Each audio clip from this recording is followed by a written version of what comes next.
My name is Josh Steele. It's May 17th, 2009. I now write this from the comfort of my good friend Timothy's apartment, as a series of strange events have prevented me from entering my home. 3 days. I've had it for 3 days. All because I couldn't say no. It had been raining for 3 solid days, as if the heavens knew the monstrosity that had befallen me and echoed their disapproval. I had just bought a day's worth of groceries after finishing my shift at the precinct. My feet ached, and I was looking forward to returning home.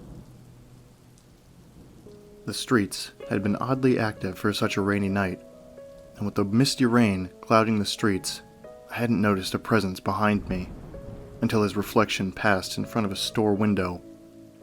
Dark, shadowed, hat pulled low over piercing gray eyes.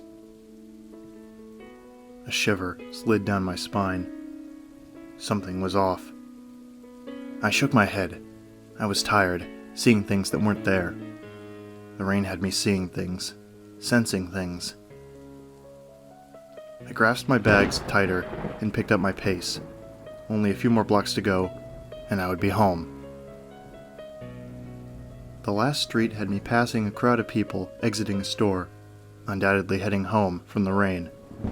I pulled my hat lower over my eyes and wound through the throng of people, ducking past a chattering 5-year-old clinging to her mother's skirts and a puppy yipping at the end of a leash. A tingling sensation started at the back of my neck, the oddly specific feeling of unwavering eyes making me spin on my heels. Nothing. Someone jostled me from behind, and I turned back around to see the shadowy silhouette of a person trailing the group. I shook off a shudder. Nothing was wrong. I just needed to get out of the rain.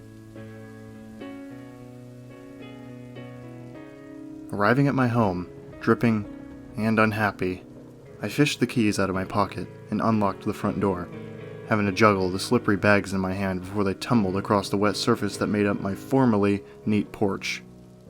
The house was eerily silent as I tossed my keys on the counter. Not the normal silence of living alone, but the unsettling quietness one only takes notice of after watching too many horror movies. Man, I need to get some sleep. Alpha eyed me sleepily from his place by the stairs, not even barking as I entered deeper into the living room. "Hey, buddy. Miss me?" I asked, shoving odds and ends from the countertop to make room for the bags I still held. He didn't answer, not that I expected one. I tried to turn the lights on. Nothing. I tried again. Still nothing, which was odd because I had just replaced the light bulb. I shrugged. Must be the storm. I looked in one of the cabinets for a candle. Nothing. I swear, I put candles in here. I shrugged. I guess I didn't. I started putting up the groceries, but as I was putting them up, I noticed that there was a disc inside one of them. It spelled, on the front of the disc, "Dead." I held the disc up and said to myself quietly, "This is getting weird." After I finished putting up the rest of my groceries, I took the disc upstairs to examine it further. I opened the door to my room, and I noticed my computer was already turned on. This was impossible, as I distinctly remember turning it off. I sat in my chair, and I put the disk in. Autorun came up. I chose Browse Files, and I looked in it, and saw 2 files. One was DEAD.exe. It was huge, 2.3 gigabytes. That was odd, how big it was for a .exe file. The other file was 10101.431.txt, and I couldn't open this file. I thought it was the disk, so it didn't bother me too much. I clicked on dead.exe, and my computer started flickering. After a few seconds it stopped. A menu came up, and a screeching sound played. I quickly muted the speakers. The menu was completely black except for 2 options. One was play, the other was exit. I clicked play, and I heard, "Wrong choice, Josh." First of all, how did it know my name? 2, I muted the speakers. I was getting scared of this whole thing. And then the game started. It was a 16-bit game.